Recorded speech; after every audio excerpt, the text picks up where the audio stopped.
December মাস, হাড় কাঁপানো ঠান্ডা, তাও আবার সকাল সকাল ভোর ৬টার সময়। কুয়াশাকে কেটে রমেশের গাড়িটি খুবই দ্রুত গতিতে রাস্তা দিয়ে এগিয়ে যাচ্ছিল। সারদা যে গাড়ির পেছনের সিটে বসেছিল সে একটু কনফিউজড ছিল। এদিকে তার স্বামী প্রসাদ তার পাশে বসেই আরাম করে ঘুমোচ্ছিল। বৌমা, তুমি তো বলনি আমরা কোথায় যাচ্ছি। এখনো অবধি আপনি কতবার জিজ্ঞাসা করলেন, আর আমি কতবার বললাম যে আমি পরে বলবো। আপনি এভাবে কেন বিরক্ত করছেন? আপনিও বাবার মতন একটু আরাম করে ঘুমিয়ে নেন না। সে কথা নয় বৌমা। তাহলে আমাকে রাগাবেন না মা। আপনি তো ভালো করে জানেন আমি রেগে গেলে কি করি। ও বাবা রমেশ, এই ঠান্ডার মধ্যে কুয়াশার মধ্যে তোরা আমাদেরকে কোথায় নিয়ে যাচ্ছিস? অন্তত তুই তো বল বাবা। মা, আমি তোমাকে কেন বলবো? তুমি সব জানতে পারবে, একটু ধৈর্য রাখো। এভাবে বলে তারপর সে আবার গাড়ি চালাতে লাগে। সারদা খুবই কনফিউজড, তার সব কিছু খুব সন্দেহজনক লাগে।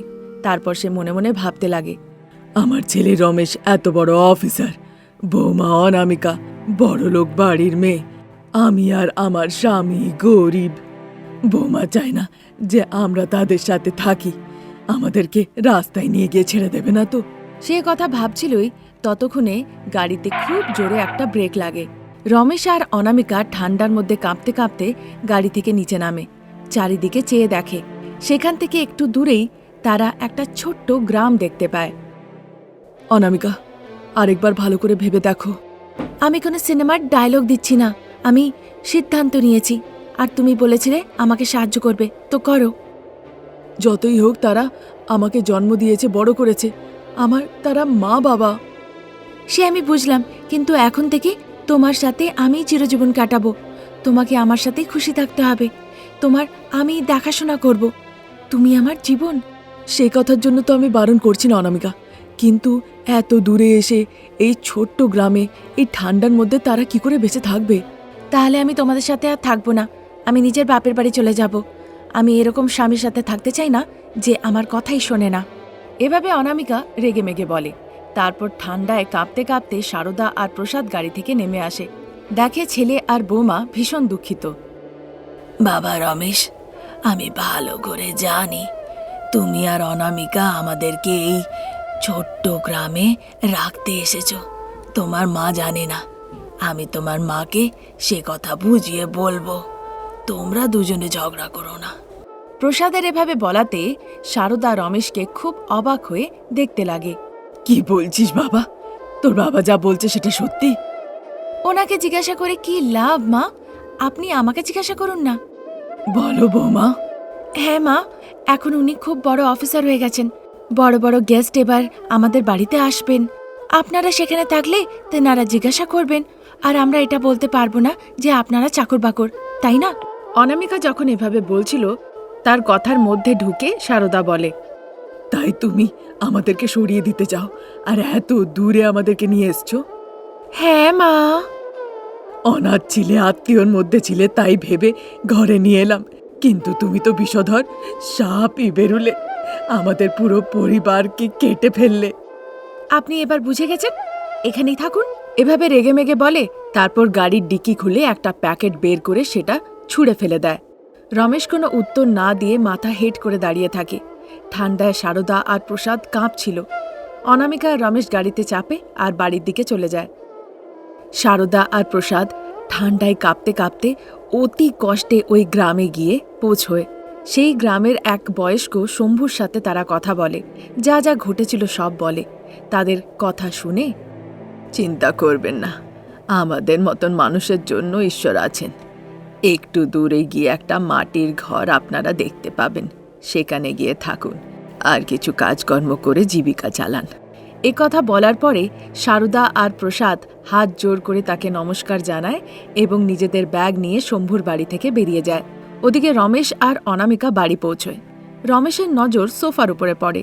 দেখে তার বাবা প্রসাদ সোফার উপরে বসে খবরের কাগজ পড়ছেন। তা দেখে রমেশ ভীষণ আনন্দিত হয়ে ওঠে। বাবা, এই বলে সোফার দিকে এগিয়ে যায়। দেখে সেখানে বাবা নেই। দুঃখিত মনে রমেশ যে অন্যদিকে ঘুরে দেখে ডাইনিং টেবিলের কাছে তার মা বসে আছে। মা শারদা সেখানে বসে খাবার খাচ্ছেন। সে খুব আনন্দিত হয়ে ওঠে। সঙ্গে সঙ্গে সে উৎসাহিত হয়ে বলে ওঠে, মা। সে খুব উৎসাহিত হয়ে ডাইনিং টেবিলের কাছে যায়, দেখে সেখানে মা নেই। সে দুঃখিত হয়ে পড়ে। তার এই প্রবৃত্তি দেখে তখন অনামিকা বলে, কি হলো গো, শাশুড়িমা শ্বশুরমশাই মনে পড়ছে? হ্যাঁ অনামিকা, কিন্তু আমি কিছুই করতে পারবো না। এ কথা বলে রমেশ সেখান থেকে চলে যায়। অনামিকাও ভাবতে ভাবতে রান্নাঘরের দিকে যায়। দিন এভাবেই কেটে যাচ্ছিল। শীতকালের সময় অতি কষ্টে শারদা আর প্রসাদ মাটির ঘরে জীবন কাটাচ্ছিল, আর ওদিকে বড়লোক বৌমা অনামিকা ঘরের সামনে আগুন জ্বালিয়ে মজায় মাংস ভাত খাচ্ছিল। কিন্তু রমেশের শুধু একটাই চিন্তা ছিল যে জানি না কিভাবে মা বাবা দিন কাটাচ্ছে। মাটির ঘরে শুয়েছিল শারদা। শারদার ভীষণ জ্বর। তার জন্য স্বামী প্রসাদ গরম গরম দুধ নিয়ে আসে। শারদা, শারদা, একটু ওঠো, এই নাও গরম দুধটা খেয়ে নাও, একটু শক্তি পাবে। শক্তি পেলে উঠে বসবে, আমি ততক্ষণে ডাক্তার ডেকে আনবো। এ কথা বলছিলই ততক্ষণে হরিশ তাদের মাটির ঘরেতে এসে ঢোকে। এই বাড়িতে কেউ আছে নাকি? ডাক শুনে প্রসাদ দেখার জন্য বাইরে বেরিয়ে আসে। হরিশ আর অন্য কেউ নয়, তার নিজের নাতি। তাই হরিশকে দেখে সে ভীষণ আনন্দিত হয় এবং ঘরের ভেতরে নিয়ে আসে। শারদাকে বলে। নাতি আসার আনন্দে শারদা বিছানা থেকে উঠে বসে। দাদু ভাই এসেছো? নিজের ঠাকুমা ঠাকুর দাদার জন্য এসছো? এভাবে আনন্দে সে হরিশকে হামি খায়। হরিশও নিজের ঠাকুর দাদা আর ঠাকুমাকে দেখে ভীষণ আনন্দিত হয়। কিন্তু তারা এখানে কেন এসেছে, কি জন্য এসেছে, সেসব নিয়ে হরিশ প্রশ্ন করতে লাগে। দাদু, ঠাম্মা, তোমরা এই গ্রামে কেন থাকছো? তোমাকে তোমার মা বাবা এখানে নিয়ে এসছে বাবা? না গো ঠাম্মা, আমাদের স্কুলের থেকে আমাদেরকে নিয়ে এসেছিল দেখাতে কি গ্রামে লোকেরা কিভাবে নিজেদের জীবন যাপন করে, তারা কিভাবে গ্রামে থাকে। এর মাঝে আমার পিপাসা পেয়ে যায়, তাই আমি তোমাদের বাড়িতে এসেছিলাম জল খেতে। আমাদেরকে এখানে দেখে তোমার পিপাসা উড়ে গেল না? হ্যাঁ দাদু, কিন্তু তোমরা এখানে কেন? এভাবে জিজ্ঞাসা করাতে তারা চিন্তায় পড়ে যায় যে তারা নিজেদের ছেলে বৌমা নিয়ে সত্যি কথা তাকে বলবে কি বলবে না। আসলে তোমার ঠাকুমার শরীরটা ভালো নেই, তাই ডাক্তারবাবু বলেছেন ওনাকে স্বচ্ছ বাতাবরণে রাখার জন্য। সেজন্য এখানে এসেছি, তুমি কাউকে বলো না। আচ্ছা বেশ, তোমরা যা বললে আমি তাতে বিশ্বাস করলাম। এবার তোমরা নিজেদের খেয়াল রেখো। খেয়াল রেখো দাদু, খেয়াল রেখো ঠাম্মা। এরকমটা বলে সেখান থেকে সে চলে যায়। তারপর একদিন 10 বছরের হরিশ হস্টেল থেকে বাড়ি ফিরে আসে। বাড়ি ফিরে এসে দেখে তার দাদু ঠাকুমা কোথাও নেই। বাবা, আমি সারা ঘর খুঁজলাম, কিন্তু কোথাও ঠাকুমা দাদুকে দেখলাম না। কোথায় গেছেন তারা? আমি তো জানি না বাবা, তোমার মা হয়তো ওনাদের কোথাও পাঠিয়েছেন, গিয়ে জিজ্ঞাসা করো ওনাকে। বলো মা, দাদু দিদা কোথায় গেছে? ওনারা এখন কোথায় আছে? আসলে বাবা, তোমার দাদু দিদা তীর্থযাত্রাতে গেছে, দেবী দেবতার দর্শন করে ফিরে আসবেন। ওনারা যাবার সময় বলে গেছেন যে তুমি যেন ভালো করে লেখাপড়া করো আর যেন খুব বড় অফিসার হতে পারো। তাহলে মা, তীর্থস্থান মানে ছোট ছোট গ্রামগঞ্জ নাকি? মানে এই জঙ্গলের পাশের গ্রামটা? হরিশের কথা শুনে অনামিকা আর রমেশ আশ্চর্য হয়ে যায়। স্কুলের থেকে আমাদেরকে গ্রামে গঞ্জে নিয়ে যাওয়া হয়, আর সেই সূত্রেই গ্রামে কীরকম আবহাওয়া হয়, লোকেরা সেখানে কিভাবে জীবনযাপন করে দেখাবার জন্য পাশের গ্রামে নিয়ে যাওয়া হয়েছিল। এবার বুঝলাম বাবা, সেখানে তুমি তোমার দাদু ঠাকুমাকে দেখেছো, আর তোমাকে পেয়ে তারা যত আজেবাজে কথা বলেছে, তাই না? না না মা, দাদু দিদা আমাকে কিছুই বলেনি। তারা শুধু বলেছে যে স্বচ্ছ আবহাওয়ার জন্য তারা এখানে আছে। কিন্তু তোমরা বলছো তারা নাকি তীর্থে গেছে। ওদিকে ঠাকুমা জ্বরে খুব ছটপট করছে। হরিশের কথা শুনে রমেশ যেন বিচলিত হয়ে ওঠে। দেরি না করে গাড়ি বের করে সে মা বাবার কাছে যাওয়ার জন্য বেরিয়ে পড়ে।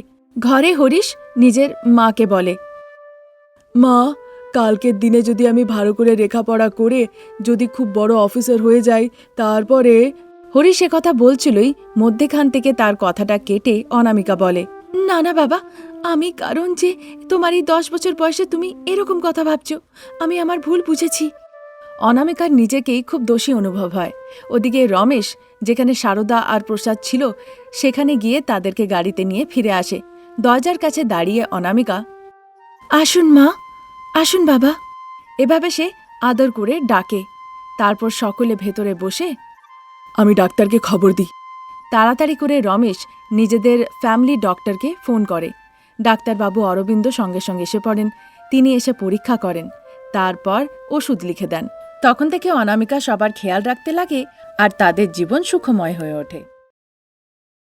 সেটি একটি খুবই অজপাড়া গাঁ ছিল। সেখানে মাটির ঘরে সুজাতা আর গোবিন্দ থাকত। একটি ছোট্ট মাটির জমিতে তারা চাষবাস করত। তাদের একটি মেয়ে ছিল অনামিকা। তার বিয়ে দিয়ে তারা তাকে শহরে পাঠিয়ে দেয়।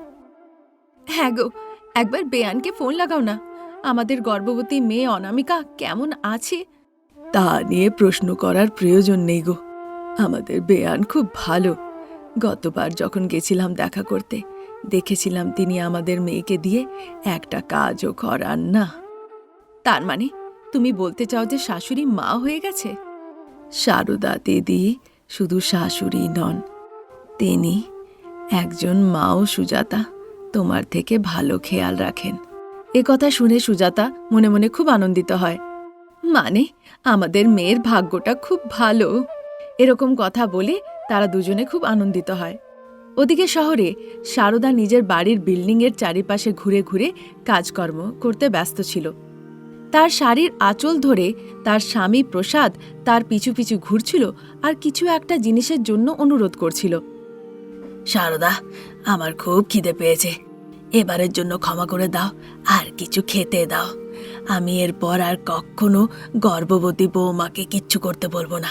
নিজের কাজ আমি নিজেই করব। বললে আমি তোমাকে একটা হামি দিতে পারি। ছেলে বৌমা আশেপাশে না থাকলে আমি তোমাকে খাবার দিতে পারবো না, এমনকি জলও দিতে পারবো না।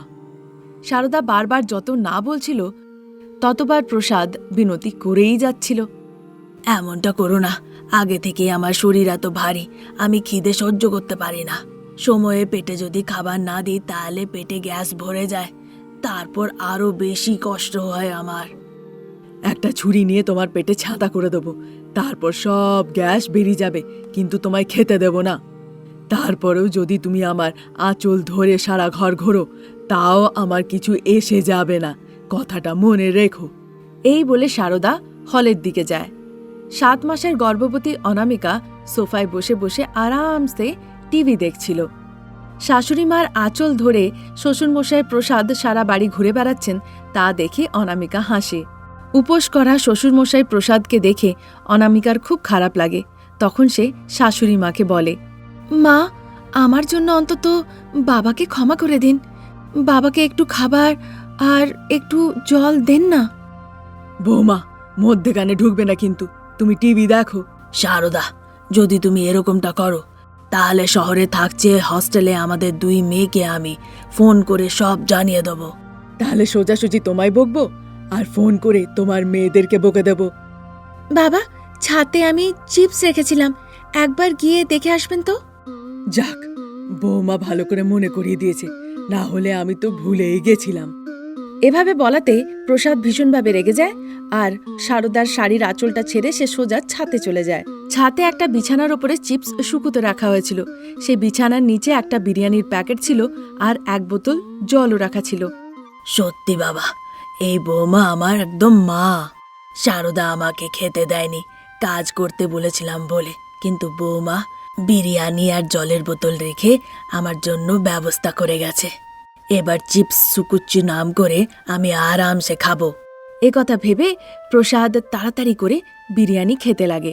তারপর সে নিজের 2 মেয়েকে দেখতে পায়, মিতা আর রীতা, যারা শহরে হস্টেলে থেকে লেখাপড়া করছিল। দুজনেই মডার্ন জামাকাপড় পরে দেখতে খুব সুন্দর লাগছিল। বোন, কলেজের 5 দিনের ছুটি আছে, চল বাড়ি যাই, সেখানে গিয়ে বৌদিকে চল আমরা মিলে খাপাবো।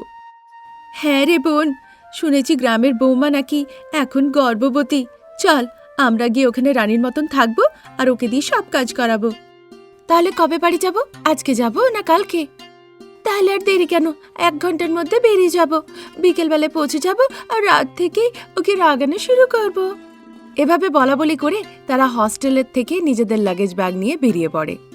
ততক্ষণে সারদা হলে এসে দেখে অনামিকা যে 7 মাসের গর্ভবতী ছিল সে এক হাতে খাবারের থালা আর এক হাতে জলের বোতল নিয়ে রমেশ যে সোফায় বসে বসে ল্যাপটপে অফিসের কাজ করছে তার দিকে যাচ্ছে। তা দেখে রমেশের ওপরে তার ভীষণ রাগ হয়। ভীষণভাবে রেগে গিয়ে সারদা রমেশের কাছে যায় এবং তাকে বলে, হ্যাঁ রে রমেশ, তোকে যে আমি আগেই বলেছিলাম বৌমা 7 মাসের গর্ভবতী, সে কোনো রকমের জন্য ভারী জিনিস না ওঠায়, বুঝতে পারিস না? আমা, এই খাবারের থালা আর জলের গ্লাস নিয়ে এলে তোমার গর্ভবতী বৌমার কিছুই হবে না। এটাকে কাজেও ধরা হয় না। আর এটার কতই বা ওজন? হ্যাঁ, উনি আনার জন্য বলেননি মা, আমি জিজ্ঞাসা করাতে উনি শুধু হ্যাঁ বললেন। বৌমা, তুমি একটু চুপ থাকো। আর বাবা, আমাকে এসব কথা বোঝাস না। আমি যা বলি এই ঘরে সেই কথাই শোনা হয়, যা দিই সেই খাওয়া হয়। আর না হলে এসব কাণ্ড চলছিলই ততক্ষণে প্রসাদ সেখানে এসে পড়েন। না হলে সারাদিন না খেয়ে থাকতে হবে। হ্যাঁ বাবা, তোর বাবার এ নিয়ে খুব ভালো অনুভব হয়েছে। মানে? এসব কথা শুনে সে ভীষণভাবে থতবত খেয়ে যায়। তাহলে দেরি কেন সারদা, ছেলেকে সব কথাটা বলো। পরশুদিন তোমার বাবা বাগানে বসে দোলনায় দুলতে দুলতে গর্ভবতী বৌমাকে নিউজ পেপার আনতে বলেছিল। আর কি, তোমার মা সেটা দেখে নিয়েছিল, তারপর আর কাল সারাদিন খেতে দেয়নি। অনামিকা, আমার আর কিচ্ছু চাই না, আমি পরে খাবো। এভাবে বলাতে অনামিকা খাবার নিয়ে সেখান থেকে ফেরত চলে যায়। সেই দিনই বিকেল বেলায় সারদার 2 মডার্ন মেয়ে রীতা আর মিতা বাড়ির সামনে কার থেকে নামে। মিতা যেই ড্রাইভারকে টাকা দেয়, ড্রাইভার সেখান থেকে চলে যায়। রীতা এসে দরজায় কড়া দেয়। অনামিকা এসে দরজা খোলে। শহর থেকে ফিরে আসা ননদদেরকে দেখে অনামিকা ভীষণ আনন্দিত হয়। রীতা, মিতা, তোমরা কখন এলে? আসলে বৌদি, আমরা সকালেই এসেছি। সারা গ্রাম ঘোরার পরে এখন বাড়ি এলাম। এমনটা বলে রীতা ঘরের ভেতরে চলে যায়। বৌদি, আমরা জার্নি করে খুব ক্লান্ত হয়ে এসেছি।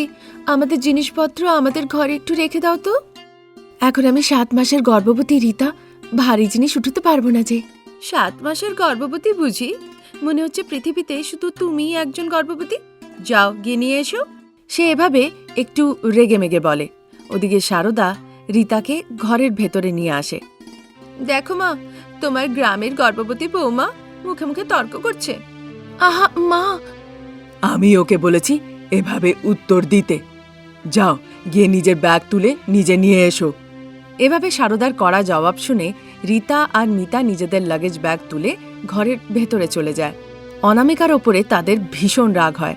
তারপর একদিন সারদা, প্রসাদ, রমেশ 3 জনেই ল্যান্ড রেজিস্ট্রেশনের কাজের জন্য বাইরে গেছিল। বোন, এটা ভালো সুযোগ আমাদের গর্ভবতী বৌমাকে দিয়ে ঘরের কাজ করানো। দুজনেই এরকমটা ভাবে, কিন্তু তারা এটাই জানতো না যে তাদের মা সারদা ঘরের সব জায়গাতে সিসিটিভি ক্যামেরা লাগিয়ে রেখেছে। তারা সোফায় বসে বসে, বৌদি, আমাদের ঘরে লাগেজ ব্যাগ রাখা আছে, দুটোকে একসাথে তুলে নিয়ে এসো তো, যাও। এভাবে বলাতে অনামিকা তাদের ঘরে যায়। সেখান থেকে তাদের দুজনের দুটো লাগেজ ব্যাগ দুটো হাতে করে টেনে সে হলে নিয়ে আসে। তারপর সোফার ওপরে এনে রাখে। যাও, আমার জন্য গিয়ে ব্রেড অমলেট নিয়ে এসো। এভাবে বলাতে অনামিকা সেখান থেকে চলে যায় আর কিছুক্ষণের মধ্যেই ব্রেড অমলেট বানিয়ে এনে দেয়। সঙ্গে সঙ্গে তারা জল চায়। অনামিকা ফ্রিজ থেকে ঠান্ডা জলের বোতল এনে তাদেরকে দেয়। মালিনী জেনে শুনে জলের বোতলটা মাটিতে ফেলে দেয়। পুরো জল মাটিতে গড়িয়ে যেতে লাগে। আমাদের মুখ না দেখে কাপড় এনে জলটা মোছো। আগে থেকে অনামিকা খুব ক্লান্ত হয়ে পড়েছিল, কিন্তু তাও মনে জোর নিয়ে সে কাপড় নিয়ে এসে পুরো জলটাকে মোছে। অনেক মোছা হলো, গিয়ে জুস নিয়ে এসো। আমার দ্বারাই হবে না মিতা, আমি যাচ্ছি ঘুমোতে। এভাবে বলাতে মিতা আর রীতা তাকে খুব বকাবকি করে। সেখানে যা কিছু হচ্ছিল সব রেকর্ড হচ্ছিল। অনামিকা খুব দুঃখিত হয়ে কান্নাকাটি করে। তারপর সে নিজের ঘরে চলে যায়। তা দেখে মিতা আর রীতা খুব হাসে। প্রায় 1 ঘন্টা পরে সারদা, প্রসাদ, রমেশ 3 জনেই বাড়ি ফিরে আসে। ঘরে ঢুকে সারদা অনামিকাকে কোথাও দেখতে পায় না। রমেশ আর প্রসাদ এসে সোফাতে বসে।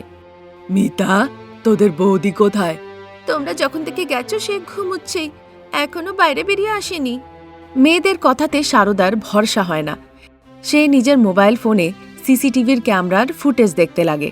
সেখানে সে দেখতে পায় তার গর্ভবতী বৌমার সাথে তার 2 মেয়ে কিরকম ব্যবহার করেছে, তাকে দিয়ে কি কি কাজ করিয়েছে।